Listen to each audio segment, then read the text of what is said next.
n'est pas comme notre car l'air aussi n'est pas comme notre mot aussi. Autrement, je dis quoi? Banzambe parce que la banzambe la mission de et ça on a banga la mission ça que banzambe la banzambe la mission de réalité na mabanga wana Dieu était là la parole de Dieu était là Jésus la Bible parle que ça pas tout pour Moïse c'est fera à ces révélations c'est fera moi ça le sang moi ça mon démon elle était révélée Bisika amène la nzambe langa pourquoi ça non c'est fera pas Nicolas la terre c'est fera continuer dans le prophétique c'est fera continuer la révélation mais maintenant la conservation va continuer pour la nation bien-aimé Nkolo Azolokum côté un souci na tonga lelo nzamba pambola bino et tous en kati ya prière to sengi na groupe na biso chorale mais biso na louange pe adoration bon to côté na prière ya tonga lelo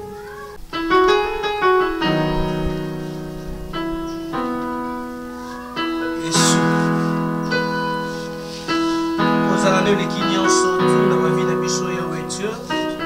Yango toya wa kokumba bila motambo ki susute obelese yo nzambe la yo nzambe likolo elobi yo nzambe mabele elobi yo nzambe Zanzambi, likolo elobi, yo Zanzambe, mabele elobi, yo Zanzambe, likolo elobi, yo Zanzambe, mabele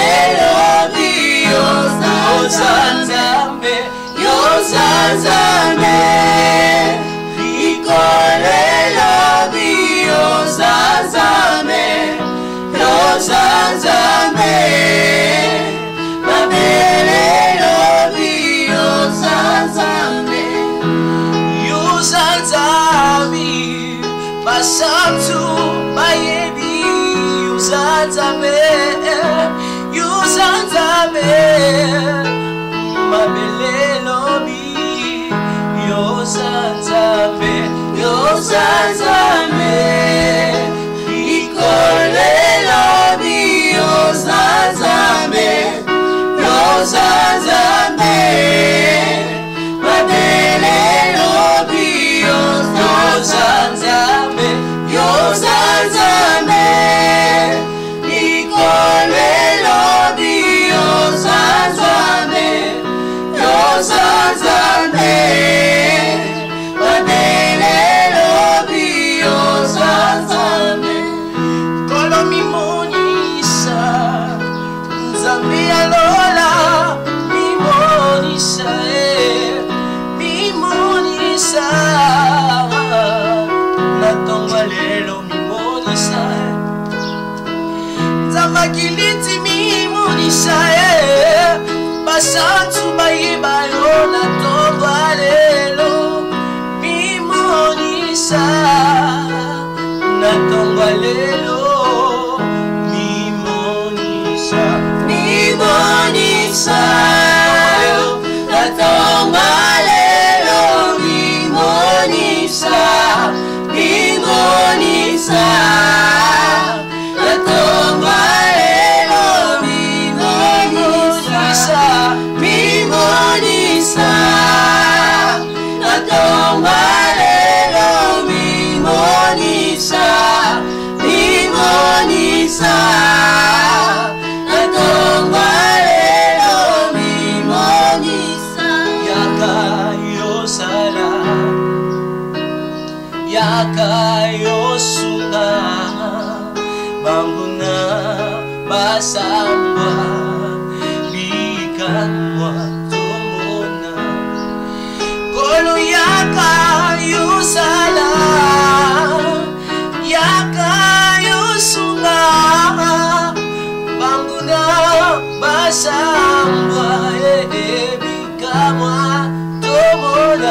yakalelo yaka yosala yaka yosunga banguna basamba ikamwa tomona yakalelo yaka yosala yaka yosunga banguna basamba ikamwa tomona batata mwasi babeti solo maputa balobi glodi obala tomona yo babosani oyo kobomaka ngai ntango nyonso nayebi yo koki tokata likambo na ngai banoko balobi moyo kosila te akokota mabele babosani jésus akota mabele mpo na ngai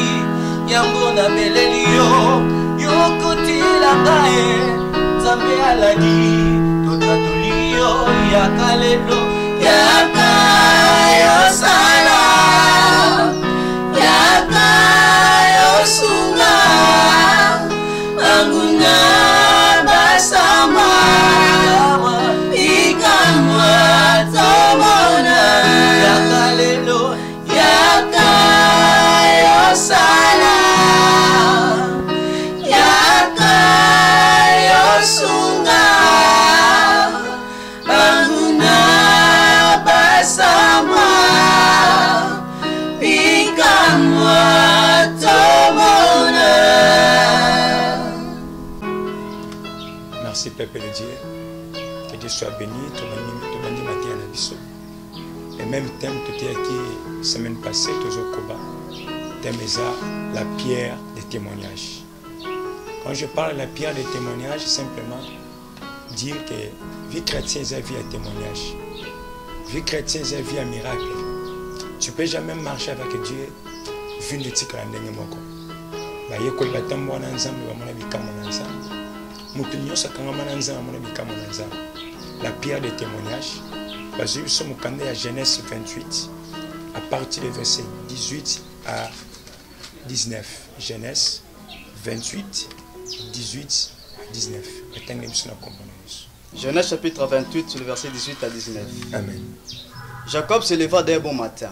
Il prit la pierre dont il avait fait son chevet. Il adressa pour monument, il versa de l'huile sur son sommet. Il donna à ce lieu le nom de Bethel, mais la ville s'appelait auparavant Luz. Amen.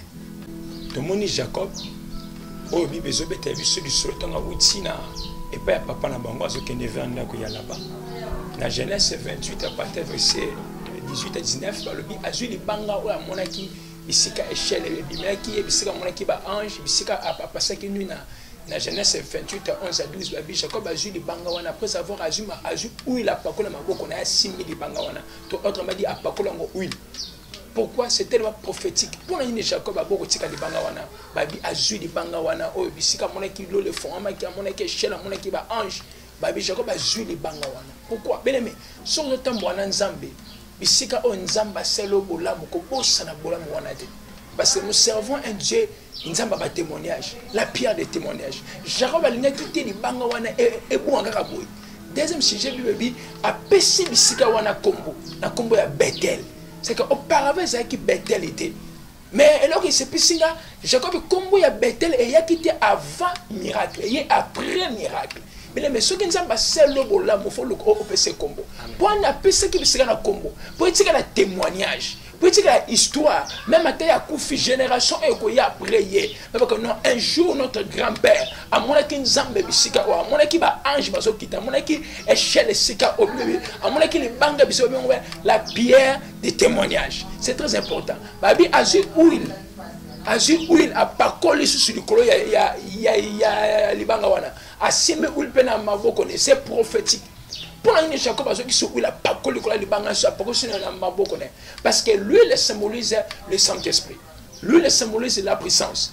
L'huile symbolise c'est un symbole de la royauté. Parce que la Bible a un symbole que le roi Nyon, c'est-à-dire qu'on compte en Israël, ce qui va pas coller ma foute à tel qu'on a, c'est qu'à vraiment beaucoup de normalité. Et que où les sous et ça langage à Saint-Esprit.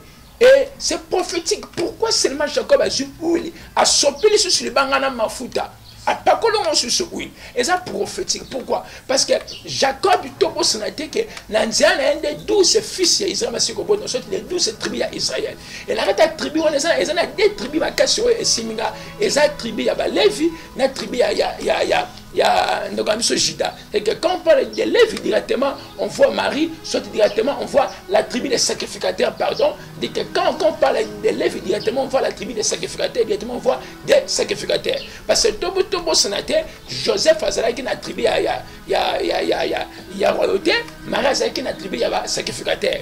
C'est pour ça que vous avez il y a Apocalypse, on nous a fait un royaume de souverain sacrificateur. C'est qu'autrement, Christ il était sacrificateur et il était roi. Et nous encore, nous sommes des sacrificateurs, nous sommes aussi des rois. Pourquoi? Christ à la croix. Christ à la croix, pour moi, il n'était pas mort comme un roi, comme un sacrificateur. Parce que pour aller à la croix, c'est un qui sacrifice. Et que Christ à la croix, il était mort comme un sacrificateur. Mais le jour qu'il était ressuscité, il n'était pas ressuscité comme un sacrificateur, mais comme un roi. Et que Christ à la croix, il était mort comme un sacrificateur, mais ressuscité comme un roi. Et que c'était assez prophétique. On me dit, mais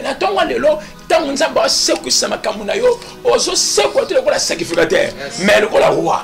Le roi mouton, apaiser victoire, apaiser grandeur, apaiser bonheur. C'est très important.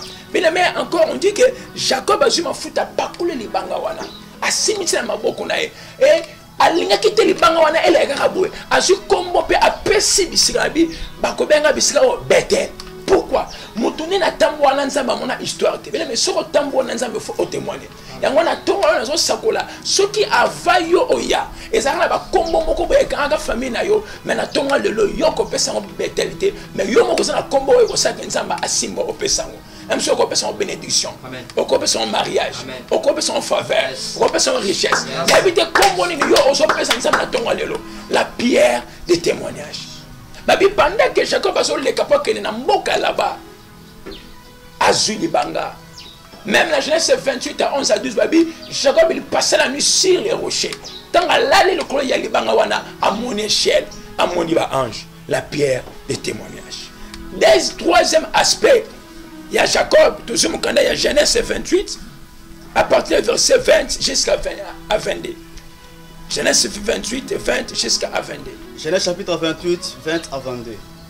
Jacob fait un vœu en disant, si Dieu est avec moi et me garde pendant ces voyages que je fais, s'il me donne du pain à manger, des habits pour me vêtir, si je retourne en paix à la maison de mon père, alors l'Éternel sera mon Dieu.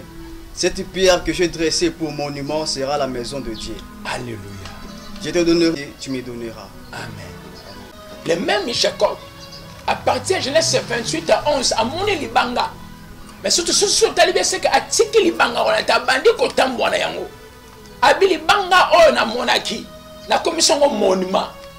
Et ce qui nous a battu na vage na okende. Et ce qui a zongi singa, ce qui a pesinga biloko kolia. Apesinga bilamba libanga on a kotongele ndaku et Jacob dit alors que l'Éternel sera mon Dieu. Ce qui Jacob a dit alors que l'Éternel sera mon Dieu, mais pour toi il est déjà ton Dieu. Amen. Il y a le biso qui nzamba pamolinga, ce qui nzamba pesinga kolata tant on a kozonga akokoma nzambe nanga. C'est que veut dire simplement si Jacob a zoki na nzamba comme nzambe na ye. C'est que Nzamba comme Nzamba a zongi na mboka montant à te parcours. Nandaka là-bas, à ce mois-ci, à Botiban, on a zongi. On a ce coach comme ça à comprendre que non, Nzamba, ma camone, c'est que Nzamba a pessinga au sentible. Pour la 5 bilamba, mais il y a pessinga na moisi. A pessinga ou na basi, na bana. C'est très important. Abi na kotongela ndaku, na kotongela Nzamba ndaku na ata likole libanga oyo. My God. Abi libanga oyo ekobosa na ngate. Nako komisa ngwa tumbelwa Nzambe, nako tonga église Nzambe bisika ol, nako tonga temple Nzambe bisika ol, la pierre de témoignage. Bien-aimé, luka yo pena Nzambe, otike le mona Nzambe. Luka yo pena Nzambe, même l'église opuyaka ata instrument na yo, ata mbunda na yo, luka bien-aimé otike le mona Nzambe. Jacob a salave, yo combien de versets la Nzambe.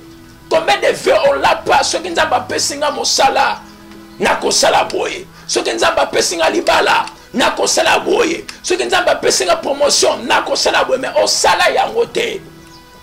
Maintenant la veille, je repasse, Seigneur, ce qu'on bat telinga na voyage na soke, pe na zongi, pe au pambolinga, libango comme un monument pour dire de génération en génération, ba obeta l'isro ya libanga o, et talalelo, on parle ici Jacob, la pierre des témoignages. Atonga kinda kwa nzambe, alinga ka sala nzambe bolamu, yo pe luko sala nzambe bolamu. Pona Jacob libanga on ezaki signe, ceux qui nzamba pambolie, akotonge tumbelu. Ceux qui nzamba pambolie, akwana botel, na bofrande, bisika wana. Alléluia. Deuxième atmosphère, il y a libanga mosusu. Je vais parler aujourd'hui sur Élie. Élie. Tout ce mon canal. Un roi 18 32 jusqu'à le verset 34. 1 Roi 18, 32 à 34. Il y bâtit avec ses pierres un autel au nom de l'Éternel. Il fit autour de l'autel un fosse de cavité de 2 mesures de sémence. Il arrangea des bois, coupa des terreaux par morceaux et les plaça sur le bois. Puis il dit, remplissez d'eau 4 criches et versez-les sur les holocaustes et sur les bois. Il dit, faites-les une seconde fois, il les fera une seconde fois. Il dit, faites-les une troisième fois, ils les feront une troisième fois. Parole du Seigneur. Tout le monde dans la Bible va tenir une histoire d'Élie. Dans mon Carmel, devant le prophète Abal. Avant, Bikamo et Samuel a eu 12 pierres. Après ces 12 pierres, a eu ma connu de sous Tché. A eu sous maille à Tché. Les bons mailles à Bonzambe. Pourquoi Élie? Au lieu de ce que Jacob a checké ma foute à ce pas du colon, il y a les bangas, mais Élie a eu maille à Tché. Parce que l'eau symbolise la parole. Amen. C'est qu'en réalité, dans ma banga wana, Dieu était là. Yes. La parole de Dieu était là. L'autre point encore, pas seulement l'eau. A juste n'a pas connu à Tché. Tandis que c'est directement ton coin ministère à Abraham. C'est qu'en réalité, Élie il était dans le prophétique. Parce que le jour que Dieu avait demandé à Isaac, Abraham il avait amené le bois et les pierres. Et Élie a eu maille à choper le kola connu, le kola mabanga. Après, Bandi a invoqué Nzambe. Pourquoi seulement Élie il a pris l'eau? Parce que l'eau c'est l'image de la parole. Eh bien, Dieu dans le livre déjà, au commencement était la parole et la parole était avec Dieu. Tous ensemble, il y a Genèse, je peux te dire, l'Esprit de Dieu se mouvait sur les eaux. En réalité, Élie a zongi na commencement. Élie a zongi na révélation. Bien aimé, la pierre de témoignage. Mais ce qui te tombe dans Zambé, quand je parle de la pierre de témoignage, simplement je veux dire Yesu nde yende mokonzi. Yesu yende mobate. C'est-à-dire que mutu nyoso akangami Nzambe. Osa obligé comme on a témoignage. Quelle que soit la famille obimeli, quel que soit le problème na yo, mais so akangami Nzambe témoignage bien aimé eza assurance na biso. Na sakuna tonga lelo beleme obika témoignage. Babi Elia a tiema ina libanga a invoqué Nzambe. Pour la nuit, la présence de 12 pierres. Et ça, la langage de 12 tribus à Israël. C'est que même partout, bien-aimé, Basakoli, Batabola, combat Yesu et tellement. Dit que la pierre des témoignages. La langue monte, moi, quoi, Simba Yesu, Kotika Yete, Tangamane Yaya, au témoigner. Alléluia. Amen. Alléluia. Amen. Amen. Parce que nous sommes au Kandaya, Exode 4, verset 24 à 25. Exode 4, le verset 24 à 25. Exode 4, 24 à 25. Pendant le voyage, à un lieu où Moïse passa la nuit, l'Éternel attaqua, voulut le faire mourir. Séphora prit une pierre, engueillit, coupa le prépuce de son fils et le jeta aux pieds de Moïse, en disant, tu es pour moi un époux. Descends. Parole du Seigneur. Tomoni, Nzamba linga boma Moïse na Exode 4, le verset 24 à 25. Nzamba linga boma Moïse. Mais là, c'est plus makasi.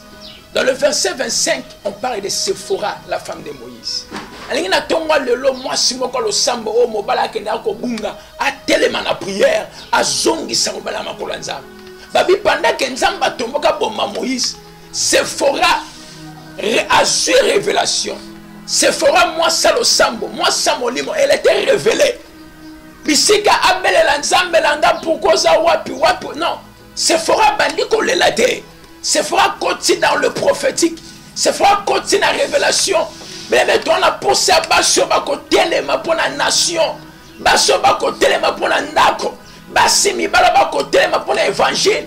Sephora pendant que Nzamba Tomboka Boma Moïse. Désolé, Azul Libanga. Abandi Kokata Mwana, Asel Mwana Sinkonsi. Quelle révélation! Jésus. Pendant que moi là, Kati Ngenga, Makila Wane Sopane le Kwa Libanga, Bibesoba, Abwaki Libanga Wana na Zambate. Abwaki Angona Maïte, mais Abwaki Wana Samba Kola Moïse. Ah, la pierre de témoignage. Il me tente que ça n'est l'eau qu'on a directement l'eau légangi. C'est que Abwaki Libanga Wana na Makila, na Samba Kola Moïse, et ça langage azo zongi sa mose na alliance na Nzambe. Amen. Et on a tombé de l'homme automobile alliance qui je t'amène na même le parole qui est Jésus. Yesu yende mo condition en alliance na Nzambe. Zonga en alliance na Nzambe. Na la posa moi si mo konda ko eso simbate. Malade epai, liwa epai, azongi sa harmonie na foyer na ye. Wapi ba Sephora Nzamba lula. Moïse abika te po saka moto yelo sambo. Mais abika cause moi si. Moi sa ministère. Moi sa l'automo. Pendant que Dieu voulait tuer Moïse, nous avons Moïse, mais moi c'est une révélation. Et lorsque ça n'est bien, ce n'est pas Dieu à ébisser c'est fort que je sois libanga ni Moïse. Moi si yemoko directement monta mon liba, yango moi na mpongo azampongo. Moi na aigle za aigle. Moi na lion za gaga aïe mais yo ça moi na nani. Sephora. C'est que l'esprit de Moïse quelque part, ça restait encore la ratia. Il y a une option Sephora. Babi azul libanga, a seulement une séquence. A kati mon angenga. Tant makile tangi wana, abok na sama pour la Moïse. Et directement Moïse, nous sommes limbissés. Autrement, je peux dire encore la pierre de l'alliance. Yes, amen. Libanga y alliance. Il met, à ta alliance c'est katani. So simbiye so alliance c'est zomba. Amen. Ata molile na famille so simbi yesu ténèbre pakata. N'habite nini kata na vina bino. Osa déconnecté na domaine nini. Mais c'est kana bisayo, je connais un homme. Il s'appelle Jésus. So kangami na ye ozonga en alliance. Alléluia. Alléluia. Amen. Betambo kuna kombo na Yesu. Alléluia. Quatrième point encore. Ou l'autre point encore, je peux parler encore si Moïse. Exode 17 et verset 6. Exode chapitre 17, le verset 6. Voici, je me tiendrai devant toi sur les rochers. Des robes, tu frapperas les rochers et il sortira de l'eau. Et le peuple boira. Et Moïse fut ainsi aux yeux des anciens d'Israël. Parole du Seigneur. Bien aimé, le blague, amen, bien. Amen. Dans Exode 17 et verset 6, on nous parle de Moïse. Première fois premier point d'abord, j'ai parlé sur Jacob. La pierre de témoignage de Jacob. Deuxième, je parlais sur Élie, devant le prophète Abal. Azuma a soupli koye mabanga. Troisième pierre, je parlais sur Sephora, la femme de Moïse. Pendant que Dieu voulait tuer Moïse, Sephora a kati mwana ngenga Azuma kila pako le banga. Abonga na sama kola Moïse, nzamba limbisi Moïse. Maintenant, quatrième pierre, je vais parler sur Moïse. Bible zoba Moïse na désert. Peuple isolé là. Moïse sokoye baka fallait pas aux abisso. Peuple batoni na posa mai. Mai ezate. Nzambe abimeli Moïse. Abisi Moïse. Oh. Kendeli bosu ya libanga. Tu frapperas sur le rocher.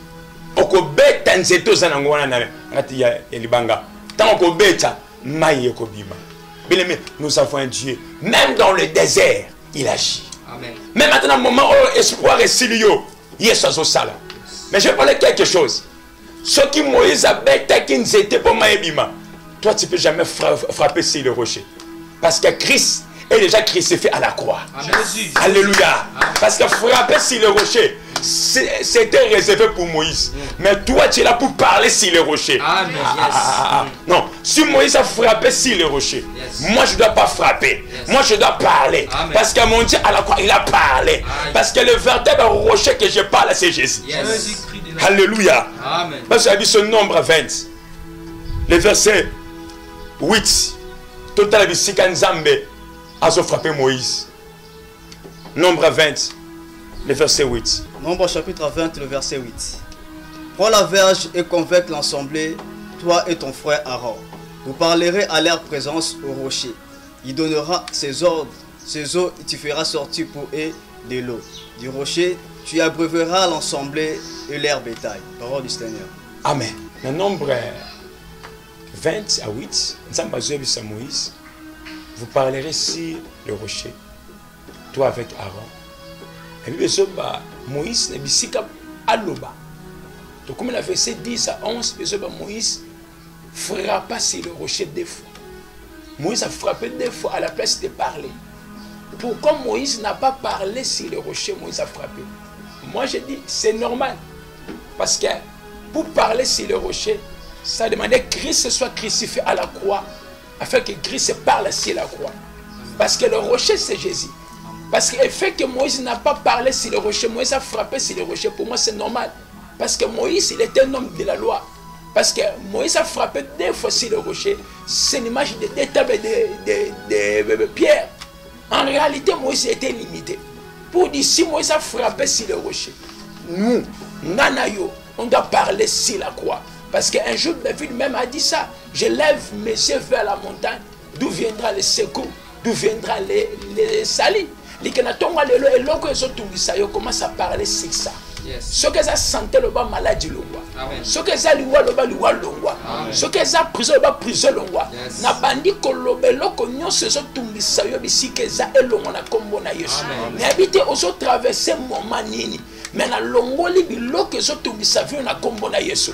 Moïse a frappé sur le rocher 2 fois. Mais nous, on doit parler sur le rocher. Parce que Christ est le véritable rocher. Pour la nina Exode 17 verset 6. Yémokonzamba pesi Mose se frappe sur le rocher.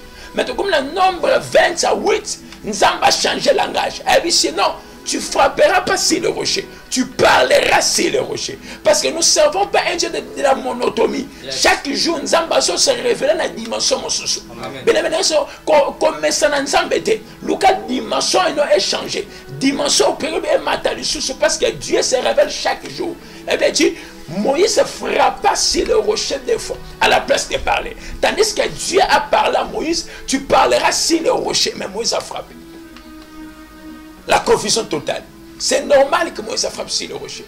Et nous, Christ à la croix, il avait parlé. Il avait 7 paroles prophétiques à la croix.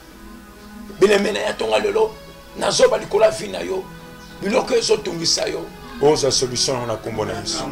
Biloko zo kanga yo beneme eko parata na kombo na Yesu. Awe bisike zomio alingi to bondela. Oze bisanzambe. Je vais parler sur le rocher. Oze bisanzambe. Je vais déclarer sur ma vie. Oze bisanzambe que ma vie change. Alingi sike zomio bisanzambe Seigneur, je vais parler sur le rocher. La pierre de témoignage. Je vais la retirer bisanzambe. Ce qui est loko longa batatanga nazo longa mo to bonne la kombo na Yesu.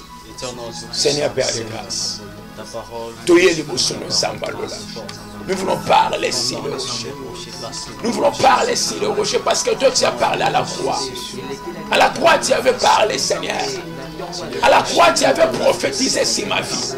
À la croix tu avais prophétisé sur ma famille. Si Moïse avait frappé sur le rocher, moi je parle sur la croix. Je lève mes yeux vers toi. La pierre des témoignages. La pierre des témoignages. La pierre des miracles. La pierre de la délivrance. Je parle maintenant. Je commence à parler pour la maladie moko. Je commence à parler pour la moto moko azana YouTube nzambe.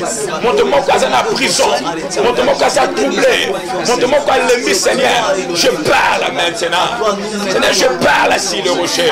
Parce que tu es le véritable rocher. Tu avais parlé à la croix pour moi. Tu avais parlé à la croix, tout est accompli. Tu avais prophétisé sur moi à la croix. Oh mon Dieu, Père. Maladie est longwa. Koufa est longwa. Prison est longwa. Nélokola Sephora. Pendant que Olingoboma Moïse, Sephora bonde la cri. Seigneur, j'ai pris na tomba de l'eau. Yana Moïse mwasi moko déjà tia batelemi akweyisa ye ena homme de Dieu moko tia batelemi aséduire ye ena mwana nzambe moko iwe ekoti na ndako na ye ena mwana nzambe moko libala ekoti trouble Seigneur je viens comme Sephora na tombolo libanga ntalo na tombolo nzamba likamwa na tombolo nzamba lola yawe kota likamba moto moko yawe kota via moto moko yawe kota tozo bonda beneme tozo su nzambe eza ba Eli ba serviteur nzambe o nzamba poni medza ba telemi na nzana bango nzamba placer pembe na bango ba Sephora tozo bonda pona basi nyonso ya basala nzambe ba prophète ba pasteur que nzambe asala ba pasteur nyonso na monde entier ba koma révéler nzamba sala mwana nzambe moko oyo aza na trouble ata foye na ye nzambe apesa révélation lokola oyo ya Sephora tobonde na kombo na Yesu alleluya ya baba sala baba zamba lola eka baba zamba lola yawe bana kotelemisa bafoye bapasteur bana kotelemisa bafoye bahomme de Dieu bana korepare bamariage basala nzambe bamariage kelele kokufa eza na mabala basala nzambe divorce etelemisa yawe telemisa basi lokola ba Sephora l'église tolingi lokola ba Sephora na mosala no nzambe to na posa ya bato baoza révélé rempli par toi enseigné par toi et ya baba mosala baba et kaya baba sa marabala salaba et ya baba et ya baba salaba na sengi coran même son louange puis adoration toi adorer nzambe bon toi avancer Yesu ngana bengi yo mokonzi kolo ya bombo inanga Yesu ngana bengi yo mokonzi kolo ya bombo inanga Alleluya na banzela na manyoso nalingi natambola na yo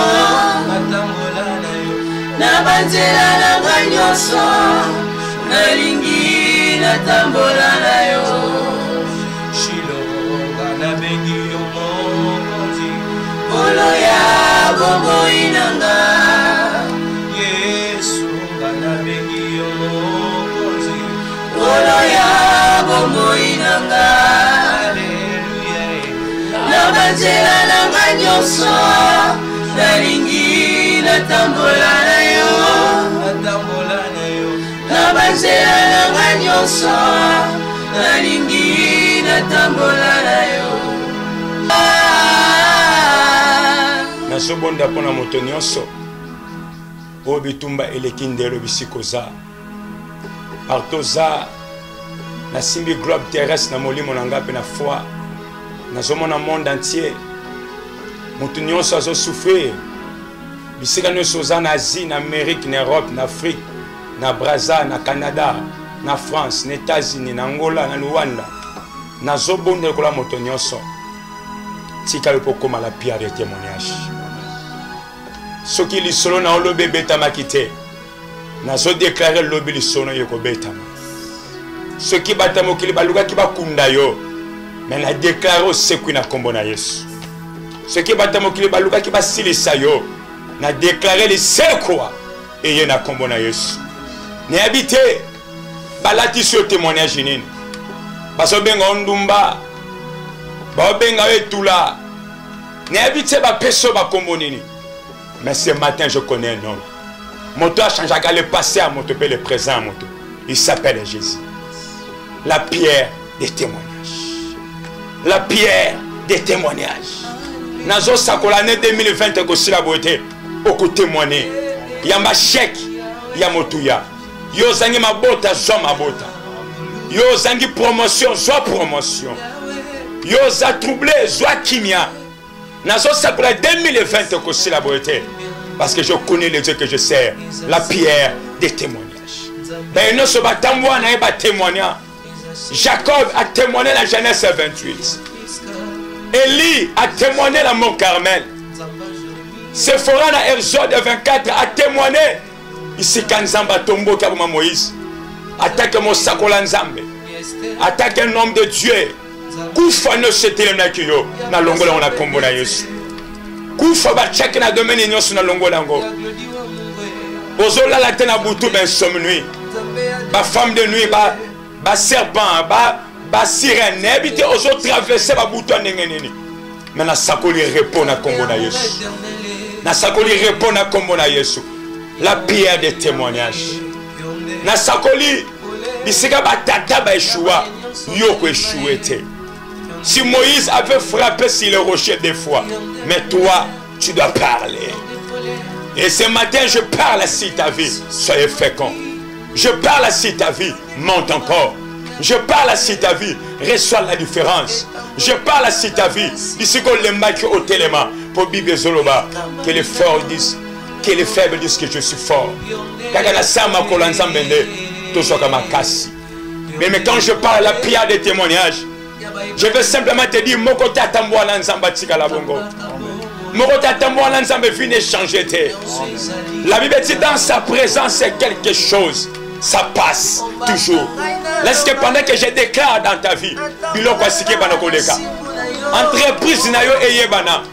Entreprise na yo elonga en Afrique et côté en Asie. Entreprise na yo elonga en Asie et côté en Europe. Entreprise na yo traversée.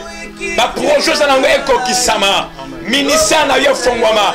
Na déclarer que la ministère nanga et traverser ba continent. Et traverser ba frontière.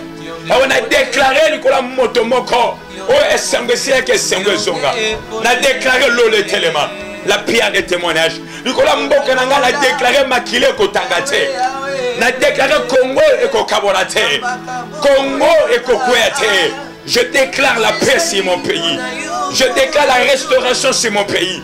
Na déclaré après 60 ans au côté. Oh, d'être tout consommé à marche au bandi à sika. Mboka nanga est volé. Mboka nanga est mata. Na quoi ici, nyonso ezali ko bloquer mboka nanga. Na kombo na Yesu nom de Jésus. Na quoi ici nyonso sorcellerie na mboka nanga. Na quoi ici ba sirène. Na quoi ici ba serpent ya mai. Na quoi ici ba serpent ya zamba. Na quoi ici ba loi établie. Na quoi ici ba sacrifice. Oye salama ki na mboka nanga que Congo est comme Congo est matate. Que Congo est sa délivrance au nom de Jésus. Je déclare la vie, la pierre de témoignage. La pierre de témoignage. La pierre de témoignage. Bile menzamba pambola bisiko zali. Bile menzamba monayo. Ce matin, n'a pas pensé la pierre de témoignage. N'a déclaré bon moliko nayo. Que Dieu vous bénisse et nous disons Amen. Numéro nanga ya téléphone ezali plus 243 89 68 45 411 plus 243 89 68 45 411. C'est le numéro normal et le canapé est normal, le numéro de WhatsApp est normal. L'église de Zomébiso na commune à Mongafula, précisément dans le quartier du Mwenza, Sokozana Rompangaba, aujourd'hui, Mateli Kibala Toipen, au Kitinari Bel Air. À partir de Bel Air, aujourd'hui, moto, qui sont à 7 km. Dès que comme on a benga, on a le sonzela, puis on a l'église. Je pense que nous avons pas bino. Vraiment, moto nzamba simbi, on a posé un partenaire, l'émission Oyo, ce qui nzamba simbi moté manayo, bal numéro yangwana. C'est quand nzamba pambola bino. Na pesi mbote na batu nyonso obo balandi biso. Et na ceux qui ont un combo na Yesu. Amen. Que Dieu vous bénisse.